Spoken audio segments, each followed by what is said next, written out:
चलते हैं।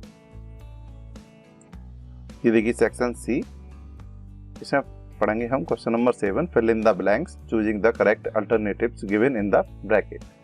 देखिए पहला क्वेश्चन देखते हैं, यहाँ इन तीनों ऑप्शंस में से क्या आएगा। तो देखिए सन है, जितनी भी दुनिया में यूनिक चीजें हैं उनके आगे क्या लगता है, द। तो सब लोग जानते हैं इसे, तो इसके आगे दी लग जाएगा। The sun rises in the east. Second question देखते हैं, आई डिडंट बाय, सम आएगा या एनी। अब देखिए यदि नेगेटिव सेंटेंस है तो यहाँ पे एनी का प्रयोग करेंगे। क्यों? I didn't by any mango, मैंने कोई भी मैंगो, कितने भी मैंगो नहीं खरीदे, यानी एक ना के बराबर मैंगो खरीदे, तो वो नेगेटिव सेंस में ही जाता है, इसलिए यहाँ पे एनी आएगा। अगर पॉजिटिव सेंटेंस हो तो सम का यूज कर सकते थे यहाँ पे। चूंकि यहाँ नेगेटिव सेंटेंस है तो यहाँ पे एनी का प्रयोग हम करेंगे। चलिए question number 3, he is AND, he is an engineer. इसमें एन का प्रयोग करेंगे। जब भी हम कोई प्रोफेशन, किसी का व्यवसाय वगैरह बताते हैं तो हम उसमें से ए या एन का प्रयोग करते हैं। क्योंकि यहाँ पे ये वोवल्स यानी स्वर से शुरू हो रहा है और इसका उच्चारण भी इंजीनियर ए से स्टार्ट है, इसलिए यहाँ पे एन का प्रयोग करेंगे। क्वेश्चन नंबर 4, वी, यहाँ पे देखिए क्रिया लगानी है। अब गो आएगा कि वेंट आएगा। तो देखिए यस्टरडे इसकी पहचान है कि देखिए यस्टरडे यानी बात पिछले दिन की हो रही है, यानी बीते हुए कल की हो रही है, इसलिए यहाँ पे पास्ट टेंस की वर्ब आएगी यानी क्रिया आएगी। तो गो की पास्ट फॉर्म ये है वेंट, तो यहाँ पे आ जाएगा went. Question number 5, there is not much water या मैनी वाटर। तो देखिए जो वाटर अनकाउंटेबल नाउन है जिसे हम नहीं गिन सकते, यानी पदार्थ है, तो पदार्थ के आगे मच का प्रयोग करेंगे। अगर यहाँ पे काउंटेबल नाउन होता, यानी many pens, many kites etcetera, तो मैनी का प्रयोग करते, पर चूंकि यहाँ पे वाटर है और वाटर एक अनकाउंटेबल नाउन है, इसलिए यहाँ पे मच का प्रयोग करेंगे। क्वेश्चन नंबर 6, दे के साथ देखिए हैज या हैव में से हमेशा इसमें हैव का प्रयोग करते हैं। जो इसकी ऑक्सिलरी वर्ब है दे के साथ हैव का प्रयोग करते हैं, प्लूरल वर्ब का प्रयोग करते हैं, तो इसके साथ हैव आएगा। देखिए question number 7, Christmas is celebrated, यहाँ पे आएगा ऑन 25 दिसंबर। यहाँ देखिए दिसंबर की स्पेलिंग सही नहीं दी गई है, आप कर लीजिएगा। यहाँ पे ई आएगा। तो आपकी जो क्वेश्चन बैंक आपको मिली है या मार्केट से ली गई है, उसमें यहाँ देखिए स्पेलिंग मिस्टेक है, तो आप उसे सुधार लीजिए। यहाँ देखिए जब भी कोई फिक्स्ड डेट को कोई त्योहार मनाया जाता है तो उस प्रकार की डेटों के आगे हमेशा ऑन का प्रयोग करते हैं।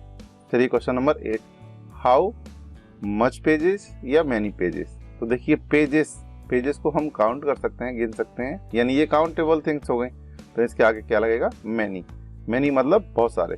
How many pages did you read, आपने कितने पेज पढ़े।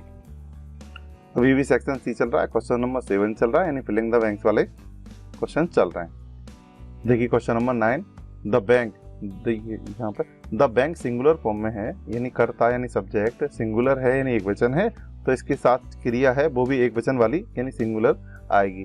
तो गिफ्ट की जो सिंगुलर फॉर्म बनाते हैं यानी एक वचन वाली फॉर्म बनाते हैं वो ऐसे ही लगा के बनाते हैं, इसलिए इसमें द बैंक के साथ आएगा गिफ्ट्स, तो हम इसमें गिफ्ट्स लिख देंगे, बाकी एज इट आएगा।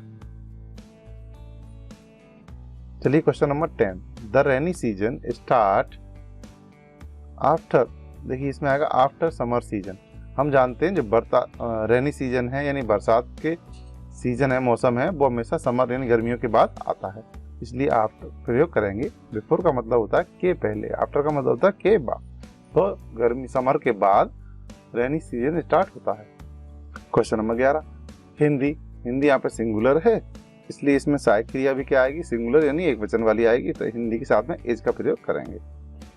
ये सब्जेक्ट एक वचन है तो वर्ब यानी ऑक्सिलरी वर्ब यानी सहायक क्रिया भी क्या आएगी, इसमें एज आएगी। क्वेश्चन नंबर 12, शरद देखिए किसी व्यक्ति का नाम है और व्यक्ति का नाम सिंगुलर फॉर्म में काउंट किया जाता है, तो शरद एक वचन हो गया, तो इसके साथ भी वर्ब क्या आएगी, ये देखिए वो आ जाएगी, क्योंकि एक वचन के साथ ऑक्सिलरी वर्ब एक वचन वाली ही आती है। ये प्लूरल, ये बहुवचन के सब्जेक्ट के साथ आता है वर्ब, यानी कि प्लूरल सब्जेक्ट होता है तो प्लूरल वर्ब आती है। Question number 13, he is an American but he wife is a European. अब देखिए हमें लगेगा इसमें कि ये वोवल से यानी स्वर से स्टार्ट है। यहाँ ध्यान रखना, हमको कभी भी स्टार्टिंग की स्पेलिंग पे ध्यान नहीं देना है। ए एन दी के प्रयोग में हमेशा ध्यान रखना है इसकी उच्चारण यानी प्रोनाउंसिएशन पे। इसका जो प्रोनाउंसिएशन होता है वो यूरोपियन से होता है, यूरोपियन।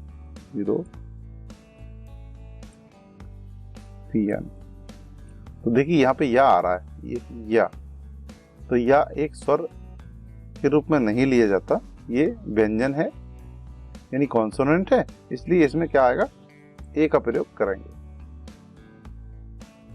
चलिए अब देखिए बेस्ट लगा है तो गुड, बेटर और बेस्ट, ये जो एडजेक्टिव की डिग्री होती हैं उसका सुपरलेटिव डिग्री है, तो सुपरलेटिव डिग्री के साथ में हमेशा दा का प्रयोग किया जाता है। क्वेश्चन नंबर 15 यानी 15, walk carefully otherwise you will fall down, यानी देखभाल के चलें नहीं तो आप फेल डाउन गिर सकते हैं। चलिए क्वेश्चन नंबर 16 पे चलते हैं, सेक्शन सी ही रहेगा। क्वेश्चन नंबर 7 चल रहा है, 7 के अंदर ही क्वेश्चन चल रहे हैं।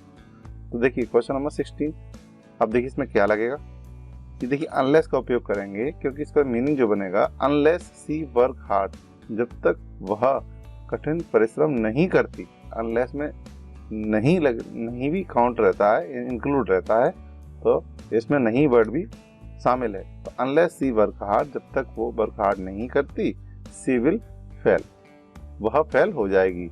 कब? कठिन परिश्रम नहीं करेगी तो वह फेल हो जाएगी। तो इस सेंस में यहाँ पे क्या आ जाए, अनलेस का प्रयोग करेंगे। चलिए question number 17, Anita is taller. अब देखिए जो एडजेक्टिव होता है, विशेषण होता है, उसकी के बाद ही सेकंड डिग्री लगी है टॉल की, टॉल, टॉलर, टॉलेस्ट। तो टॉलर इसकी सेकंड डिग्री लगी है, यानी कि उसको बोलते हैं कंपैरेटिव डिग्री, तुलना करने वाली डिग्री। तो जो सेकंड डिग्री होती है कंपैरेटिव डिग्री, उसके साथ हमेशा देन का प्रयोग किया जाता है। Than Sanjay, Anita is taller than Sanjay, Anita Sanjay की तुलना में लंबी है, इसलिए यहाँ पे देन का प्रयोग करेंगे। Question number 18, how. अब देखिए इसमें मच और मैनी, तो मैंने बताया था आपको मच आता है अनकाउंटेबल नाउन के लिए, जिसे हम नहीं गिन सकते। वाटर अनकाउंटेबल नाउन में आता है, इसलिए इसमें मच का प्रयोग हम करेंगे। Question number 19, we need some money या एनी मनी, तो इसमें देखिए सम मनी का प्रयोग करेंगे। इससे पहले वाले क्वेश्चन में आपको बताया था यदि नेगेटिव सेंटेंस होता तो वहां पे एनी का प्रयोग नगण्य के लिए यानी ना के बराबर चीज के लिए करते हैं। तो नेगेटिव सेंटेंस या इंट्रोगेटिव सेंटेंस में हम एनी का प्रयोग करते हैं, बाकी अगर पॉजिटिव यानी अफर्मेटिव सेंटेंस है तो वहां पे सम का प्रयोग कर सकते हैं।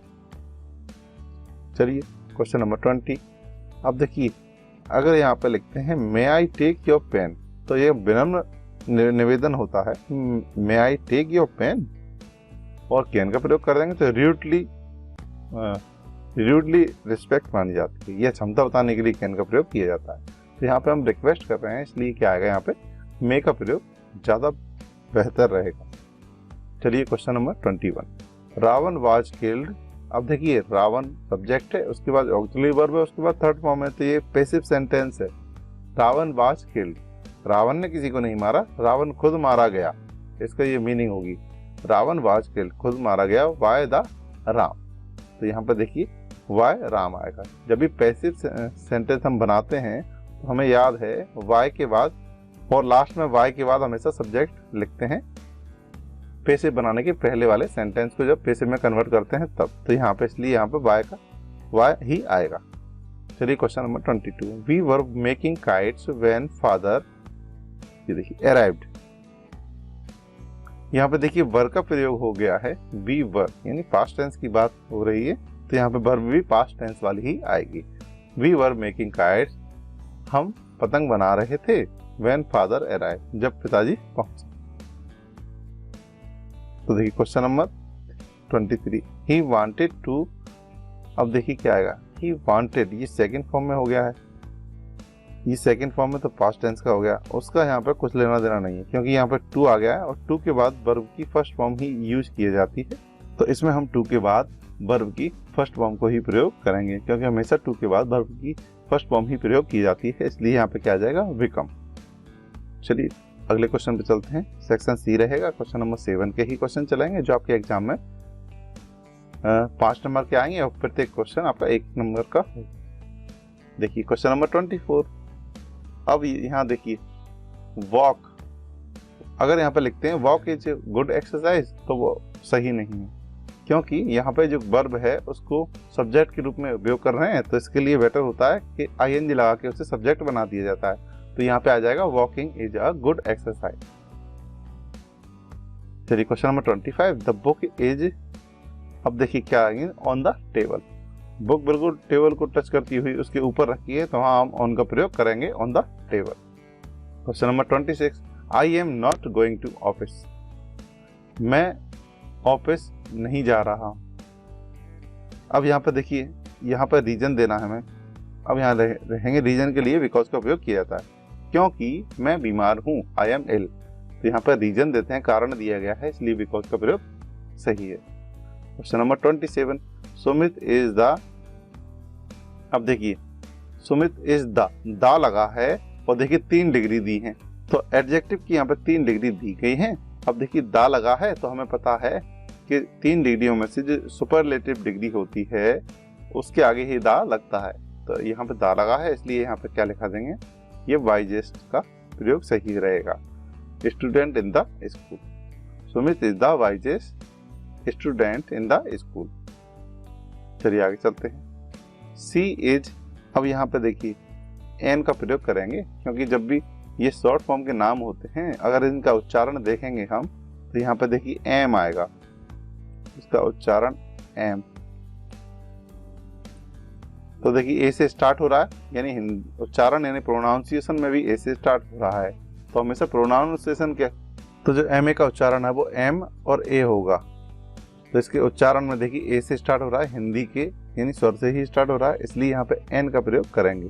ही is an M A in English, तो एन का प्रयोग यहाँ पे सही है। Question number 29। हेल्थ इज, अब देखिए फिर एडजेक्टिव की तीनों डिग्री आ गई, गुड बेटर बेस्ट। अब देखिए दा तो लगा नहीं है यहाँ पे, तो बेस्ट आने से रहा, ये बेस्ट नहीं आएगा। अब देखिए देन लगा है, तो हम जानते हैं जो कंपैरेटिव डिग्री होती है उसके बाद हमेशा देन का प्रयोग करते हैं, तो यहाँ पर बेटर ही सही उत्तर रहेगा। Health is the better than wealth, धन की अपेक्षा स्वास्थ्य ही बेहतर है। Question number 30। Every year thousands of people die of, अब देखिए ये फिक्स रहता है, डाइड ऑफ या डाई ऑफ मलेरिया, बीमारी से मरना, तो यहाँ पर फिक्स है, डाई के साथ हमेशा ऑफ का प्रयोग करते हैं, डाइड ऑफ मलेरिया। हर साल थाउजेंड्स ऑफ पीपल, हजारों लोग डाई ऑफ मलेरिया, मलेरिया से मरते हैं। Question number 31। फिजिक्स, अब देखिए यहाँ पे आपको देखना है, ये सब्जेक्ट का नाम है फिजिक्स, इसमें SIES से आप कंफ्यूज नहीं होना है आपको, तो ये सिंगुलर यानी एक वचन में ही काउंट किया जाता है, तो इसके साथ हमेशा क्या आएगा, इसका प्रयोग किया जाता है ना। इस एस से आपको कंफ्यूज नहीं होना, ये प्लूरल नहीं है यानी बहुवचन के रूप में से नहीं लिया जाता है, इसलिए ये क्वेश्चन में दिया गया है। मैथमेटिक्स, उसमें भी एस लगा रहता है पर वो भी सिंगुलर में काउंट किया जाता है। Question number 32। The chair was, देखिए यहाँ पे पेसिव है, चेयर ने किसी को नहीं तोड़ा, चेयर वाज ब्रोकन, हमेशा जो पेसिव फॉर्म में होता है तो सब्जेक्ट रहता है, उसके बाद ऑक्सिलरी वर्ब रहती है, उसके बाद वर्ब की सीधी थर्ड फॉर्म रहती है, तो यहाँ पे क्या आ जाएगा, ब्रोकन बाय द स्टूडेंट, यानी the chair was broken, chair तोड़ी गई बाय द स्टूडेंट, स्टूडेंट के द्वारा चेयर यानी कुर्सियां तोड़ी गई। चलिए आगे चलते हैं। सेक्शन सी रहेगा, क्वेश्चन नंबर 7 यानी फिलिंग द ब्लैंक्स वाला ही रहेगा। Question number 33। अब देखिए शुड यूज्ड ऑफ, तो यहाँ पे हम शुड का प्रयोग करेंगे, तो जब भी सलाह लेने देने के लिए ये किसी चीज का प्रयोग करते हैं तो वहाँ शुड का उपयोग किया जाता है। We should wear mask in crowded places, हमें जो भीड़भाड़ इलाके हैं, जगह हैं, वहाँ मास्क का प्रयोग करना चाहिए, यहाँ पे हम सलाह दे रहे हैं। तो अब देखिए ऑट का प्रयोग क्यों नहीं किया, ऑट अगर इसका प्रयोग होता तो यहाँ पे टू लगा होता, ऑट टू, तो साथ में उपयोग करते हैं, ये आदत वगैरह बताने के लिए किया जाता है। यूज का प्रयोग, यूज टू, तो इसका भी प्रयोग हम नहीं करेंगे। Question number 34। अब देखिए हाउ मैनी या मच, तो देखिए हाउ मैनी स्टूडेंट्स, तो स्टूडेंट्स काउंटेबल नाउन है यानी गिने जा सकने वाली वस्तुएं हैं, वस्तु या व्यक्ति हैं तो इसमें मैनी का प्रयोग हम करेंगे। ये देखिए many, how many students are present today, यानी कितने छात्र आज उपस्थित हैं। तो मच का प्रयोग अनकाउंटेबल नाउन के लिए किया जाता है, तो मच का प्रयोग यहाँ पे तो नहीं होगा। चलिए question number 35, how much sugar. अब देखिए यहाँ पे शुगर, शक्कर को एक पदार्थ के रूप में लिया जाता है, यानी अनकाउंटेबल नाउन के रूप में लिया जाता है। तो अनकाउंटेबल नाउन के लिए हम क्या आता है, मच का प्रयोग करेंगे। चलिए question number 36, they have been playing here since morning. Morning एक फिक्स टाइम के रूप में लिया जाता है। जब कोई टाइम अंतराल के रूप में देते हैं तो यहाँ पर फोर का प्रयोग करते हैं, और जब फिक्स टाइम हमको लगता है निश्चित समय, तो वहां पे हम सिंस का प्रयोग करते हैं। तो यहाँ पे आ जाएगा since. They have been playing here, वे यहाँ खेलते रहते हैं, सिंस मॉर्निंग, सुबह से ही खेलते रहते हैं। Question number 37, we have been studying in this college. अब देखिए अंतराल आ गया 3 साल का अंतराल, यानी तो क्या आ जाएगा, यहाँ पे 4 का प्रयोग करेंगे। 4 3 ईयर्स, हम इस कॉलेज में खेलते रहते हैं। 4 3 ईयर्स, 3 सालों से खेलते रहते हैं। देखिए यहाँ पे 38, डिड यू सी।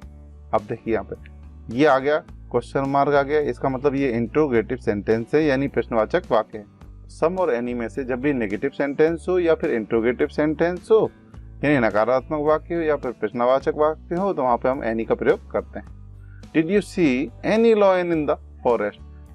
क्या तुमने कोई भी लॉयन देखा जंगल में, इसकी ये मीनिंग होगी। चलिए क्वेश्चन नंबर 39 देखते हैं। He did not work hard, उसने कठिन परिश्रम नहीं किया। अब देखिए फिर सो अब कंक्लूजन निकाल रहे हैं, अतः ही फेल्ड, वह फेल हो गया, यानी उसने कठिन परिश्रम नहीं किया, उसका कंक्लूजन ये निष्कर्ष ये निकला कि वो फेल हो गया।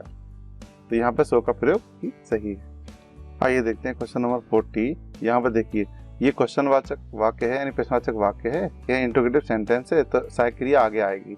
अब देखिए यू के साथ यहाँ देखिए टेकन लगा है, यानी टेक की थर्ड फॉर्म लगी है, तो यहाँ पे देखिए हैज या हैव में से एक चीज आगे आएगी। तो क्या आएगा इसमें से, यू के साथ हैव आएगा आगे, तो यहाँ पे आएगा हैव। तो यहाँ पर हो जाएगा have you taken my pen, क्या तुमने मेरा पेन ले लिया है। तो ये इसकी हिंदी होगी। तो इस प्रकार यहाँ पे हैव ही सही